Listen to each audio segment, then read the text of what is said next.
বেশি জানেন আপনি। আমি তো। থাক, আর বলা লাগবে না। একটা কথা বলুন, আপনি কি আমার পিছু নিচ্ছিলেন? আপনি ছেলে মানুষ, যদি ভয় পেতে পারেন, আমি মেয়ে মানুষ ভয় পেতে পারি না? আপনার হাতের লাইট দেখে আমি পিছু নিচ্ছিলাম। ও, এই জন্যই তো ভাবছিলাম যে নুপুরের আওয়াজ কোথা থেকে আসছে। হুম, এবার বলুন, কোথায় যাচ্ছেন এত রাতে? এক আত্মীয়ের বাড়িতে এসেছি, কিন্তু বাস জ্যামে পড়ায় আস্তে আস্তে রাত হয়ে গেছে। এখন গাড়ি না পেয়ে হেঁটে হেঁটে যেতে হচ্ছে। ও, আমিও এক দরকারে শহর থেকে এসেছি, আর আপনার মতো জ্যামে পড়েছিলাম। আপনি কোথায় যাবেন বলুন? হাঁটতে হাঁটতে পরিচয় হয়ে নেই। আমি তুহি, আর আমি গোলাপ গ্রামে যাব। আমি সাব্বির, আর আমিও তো গোলাপ গ্রামে যাচ্ছি। কি অদ্ভুত। যাক, ভরসা পাওয়া গেল। কিন্তু গোলাপ গ্রাম তো এখান থেকে 13 কিলোমিটার দূরে। এখন সারা রাত হাঁটতে হবে। কি আর করার আছে বলুন? আকাশের যে অবস্থা, দোয়া করেন যাতে বৃষ্টি না হয়। চলুন, এবার পথ যত ফুরানো যায় ততই ভালো। তুহি আর সাব্বির গ্রামের এলোপাথারি রাস্তায় হেঁটে চলেছে। 1 ঘন্টা হয়ে গেছে হাঁটছে, কিন্তু রাস্তা যেন ফুরোচ্ছে না। আর ওরা ফরেস্ট রেঞ্জের কাছাকাছি, আর গুড়ি গুড়ি বৃষ্টি হচ্ছে। তুহি, এভাবে হাঁটলে ভিজে যাব। একটা গাছের নিচে দাঁড়াই, চলুন। হ্যাঁ, আপনি তো আছেনই, তাই ভয় নেই। এই গাছটা বড় আছে, এখানেই দাঁড়াই, চলুন। তুহি আর সাব্বির গাছের নিচে দাঁড়িয়ে আছে। তীব্র ঠান্ডা বাতাসে গাছগুলো এই দিক আর ওই দিক দুলছে। তুহি শীতে কাঁপছে। তুহি, বেশি শীত লাগলে আমার ব্যাগে চাদর আছে, গায়ে জড়িয়ে নিন। ধন্যবাদ, আপনি না থাকলে যে কি করতাম। সাব্বির হঠাৎ লক্ষ্য করলো দূর থেকে একটা বাড়ি দেখা যাচ্ছে। তুহিকে সাথে নিয়ে বাড়িটার কাছে গেল। ভেতরে ডাক দিলেও কাউকে পাওয়া গেল না। কুঁড়ে ঘর, দরজাটা দড়ি দিয়ে বাঁধা। সাব্বির দরজাটা খুলে ভেতরে গিয়ে দেখলো একটা চৌকি, বিছানা আর কিছু কাঠ রাখা। বাড়ির মালিক বোধহয় নেই। সেটাই তো মনে হচ্ছে। এখন রাতটা এখানেই কাটাতে হবে মনে হচ্ছে। আপনি ঘুমিয়ে পড়ুন, আমি আছি। আপনিও তো ক্লান্ত। আমি এই যে মাদুর আছে, এখানে বসে থাকলেই হবে। চৌকিতেই শুতে পারেন, দূরত্ব মেনটেন করলেই হবে। মাটি এমনিতেই ঠান্ডা। আচ্ছা, ধন্যবাদ। সাব্বির মাঝখানে ব্যাগ রেখে গায়ে চাদর চড়িয়ে শুয়ে পড়ল। তুহি মাঝরাতে কাঁদতে লাগলো। তুহি, কোনো সমস্যা? আমার প্রচন্ড জল তেষ্টা পেয়েছে। আপনার কাছে পানি আছে? আমার পানির বোতল বাসে খালি হয়ে গিয়েছে, আর বাইরেও বৃষ্টি। থাক তাহলে। দাঁড়ান, আমি দেখছি ঘরে কোনো পানি আছে কিনা। সাব্বির ছোট ঘরটাতে অনেক খোঁচাখুচি করে একটা কাচের বোতলে পানি পেল। সাব্বির 2 ঢোক খেলো আর তুহিকে দিল। তুহিও খেলো অনেকখানি কোক রাশে, কিন্তু পেটে পড়তেই তুহি মুখ থেকে ফেলে দিল। পানিটা কেমন যেন খুব ঝাঁঝালো। আমার সারা শরীর গরম হয়ে গেছে, আর মাথাটা কেমন যেন লাগছে। এইটা তো মনে হয় মদ। আমরা মদ খেয়ে ফেললাম। ছি ছি, এটা মদ? তুহি, আমার কেমন যেন লাগছে। আমারও কেমন যেন লাগছে। তুহি আর সাব্বির মাতামাতি শুরু করলো, একজন আর একজনের গায়ের উপর পড়ে। তুহি, তোমার শরীরে এত গরম কেন? তুমি আমাকে জড়িয়ে ধরছো কেন? তুমি কি পচা লোক? না, আমি পচা না। তাহলে আমাকে জড়িয়ে ধরছো কেন? ভালো লাগছে তাই। ভালো লাগলেই ধরতেই হবে? এই এই কি করছো? সকালে সাব্বিরের ঘুম ভাঙতেই নিজেকে কুটিরে একা আবিষ্কার করলো। ওর সারা গায়ে কোনো কাপড় নেই, আর আশেপাশে অবস্থা দেখে মনে হচ্ছে রাতে কোনো যুদ্ধ হয়েছে। সাব্বির ভাবতে লাগলো কি হয়েছে রাতে, আর ওর সাথে যে মেয়েটা ছিল সে কোথায় গেল। এত কিছু ভেবে চিনতে যখন বিছানার চাদরটা দেখলো, তখনই চাদরে রক্ত দেখতে পেল। এর মানে সাব্বিরের সাথে মেয়েটা ছিল, আর রাতে সাব্বির মেয়েটার সাথে ঐসব করে ফেলেছে। মেয়েটা এই জন্যই বোধহয় চলে গেছে না বলে। সাব্বির সব গুছিয়ে নিয়ে গোলাপ গ্রামের উদ্দেশ্যে রওনা হলো। ভাবিদের বাসায় ঢুকতেই উঠোনে ওর ভাইয়াকে পেল। কিরে তুই এত সকাল সকাল কিভাবে, কখন মানে বুঝতেছি না। অনেক বড় কাহিনী ভাইয়া, অনেক ক্লান্ত আমি। গোসলখানা কোন দিকে? এই যে এইদিকে, তুই ফ্রেশ হ, নাস্তার সময় হয়ে গেছে। সাব্বির ফ্রেশ হয়ে এসে তোয়ালে দিয়ে শরীর মুছতে মুছতে যেই বাড়ির পিছন দিকটায় গেল, দেখলো একটা মেয়ে দোতলায় হেলান দিয়ে বাইরে তাকিয়ে আছে। দেখে মনে হচ্ছে মন খারাপ।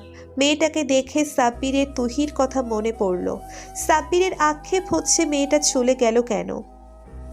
মেয়েটার সাথে যা হয়েছে তার জন্য সাব্বির নিজেকে ক্ষমা করতে পারছে না। সাব্বির ভাবিকে জিজ্ঞেস করবে তুহি নামের কাউকে চেনে কিনা। গোলাপ গ্রামেই থাকে মেয়েটা। কিরে, এখানে দাঁড়িয়ে দাঁড়িয়ে কি ভাবছিস? আয়, নাস্তা করবি না? তোর ভাবি ডাকছে তোকে। তোর ভাইস্তাকে দেখবি না? হ্যাঁ, দেখবো না মানে? এই জন্যই তো এত কষ্ট করে এলাম। তুমি? সাব্বির খাওয়ার ঘরে যেতেই সবাই সাব্বিরকে আপ্যায়ন করতে লাগলো। সাব্বির খাচ্ছিল, তখনই পাশের চেয়ারে কাউকে দেখে সাব্বিরের গলায় খাবার আটকে গেল। কিরে সাব্বির, আস্তে খা, গলায় আটকে মরবি তো। সাব্বির কথা বলার মুডে নাই, কারণ পাশের চেয়ারে তুহি বসে আছে, এক ধ্যানে খাবারের দিকে তাকিয়ে আছে। সাব্বির নামটা শুনতেই ঘুরে তাকালো, আর সাব্বিরকে দেখে ভ্রুকুচকে তাকিয়ে রইল। কিরে, ওকে চিনিস নি? আমার শালি তুহি, বিয়ের সময় দেখিসনি বোধ হয়। সাব্বির খেয়ে চুপচাপ উঠে গেল। তুহি সাব্বিরকে দিকে তাকিয়েই ছিল। বাড়ির পিছনের সুপারি বাগানে বসে আছে তুহি। তখনই সাব্বির তুহির হাত ধরে টেনে আরো গভীরে নিয়ে গেল। এই মেয়ে, তুমি কি পাগল? হ্যাঁ। আপনি আমার সাথে কথা বলবেন না। আরে বাবা, সরি। এখন রাগ করে কি হবে? যা হওয়ার তো হয়ে গেছে। এখন আমাকে আপনাকে ভুলে যেতে বলবেন, তাই তো? একটা দিব আমি, এই কথা বলছি। দোষ হয়তো বা আমার একটু বেশি, বাট দুজনেই মাতাল ছিলাম। তবে তুমি মন খারাপ করো না।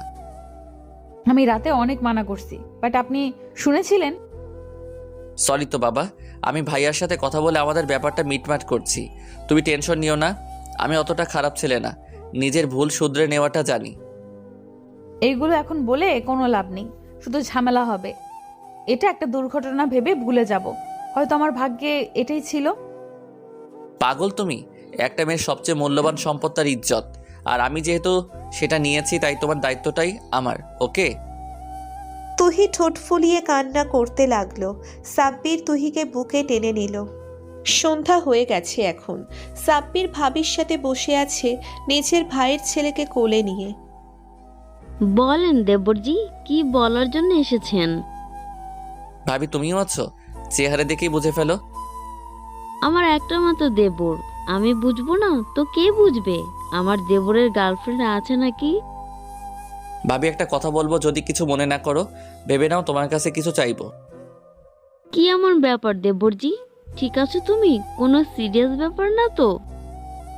ভাবি, আসলে ব্যাপারটা আমার জন্য অনেক সিরিয়াস। বলো, আমার সাধ্যের মধ্যে থাকলে অবশ্যই সাহায্য করব। না, আগে প্রমিস করো যে দিবে। আচ্ছা প্রমিস। এবার বলো, কি সমস্যা? টাকা লাগবে না অন্য কিছু? তুমিও না ভাবি, টাকা পয়সার অভাব আমার। যেটা চাইবো সেটাই হচ্ছে। সাব্বির কথাটা বলতে যাবে ঠিক তখনই তুহি রুমে আসলো। সাব্বির তুহিকে দেখে কাশি উঠে গেল। এই তুহি, ওকে পানি দে। কি অবস্থা, ঠান্ডা লেগেছে নাকি? এই ঠান্ডা কিভাবে লেগেছে তা আমি ভালো করেই জানি। তুই এইভাবে কথা বলছিস কেন? আমার দেবরকে কি পছন্দ হয় না তোর? যেই তোমার দেবর আমার জানা আছে। এই কথা বলে তুহি রুম থেকে বেরিয়ে গেল। তুই আবার কি হলো? আমি দেখছি ভাবি, ওনার কি হলো। এই নাও, আমার বাপজানকে রাখো। এই কথা বলে সাব্বির বাইরে বের হলো। বাইরে তুহি দাঁড়িয়ে আছে। সাব্বির তুহিকে টানতে টানতে বাগানে নিয়ে গেল। কি হলো, বাগানে নিয়ে যাচ্ছেন কেন? ভাবির সামনে এসে এইভাবে ডিস্টার্ব করলা কেন? একটা কথা বলার জন্য এত কাঁপাকাঁপি করছিলেন, এজন্যে। আরে তুমি কি বিয়েটা ছেলে খেলা মনে করো? ভাবিকে কি গিয়ে সরাসরি বলে দিব তুমি আর আমি জঙ্গলে কি কি করেছি? সাহস থাকলে বলেন, মানা করছে কে? সাহস দেখতে চাও, তাই না? এই কথা বলেই সাব্বির তুহিকে জড়িয়ে ধরে ঘাড়ে কামড় দিল।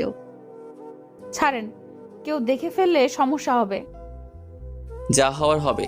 তুমি ভয় পাচ্ছ নাকি? আমার কোনো ভয় নেই, ভয় আপনার। আমার হারানোর কিছু নাই। আপনাকে কেউ দেখে ফেললে মান সম্মান সব যাবে। সাব্বির তুহিকে ছেড়ে দিয়ে চলে এলো রুমে। সকালে ঘুম থেকে উঠেই ভাবির কাছে গেল। কিরে এত সকাল সকাল? ভাবির সাথে কথা আছে, তুমিও থাকো। কালকে রাতে না বললেই তো চলে গেলে। কি কথা?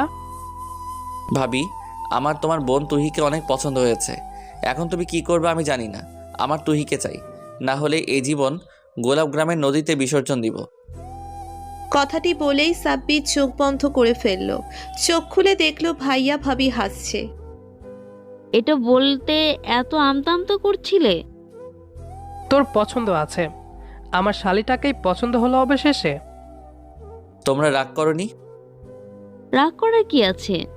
তোমার আম্মু তো অনেক আগে থেকেই তুহিকে তোমার জন্য দেখে রেখেছে।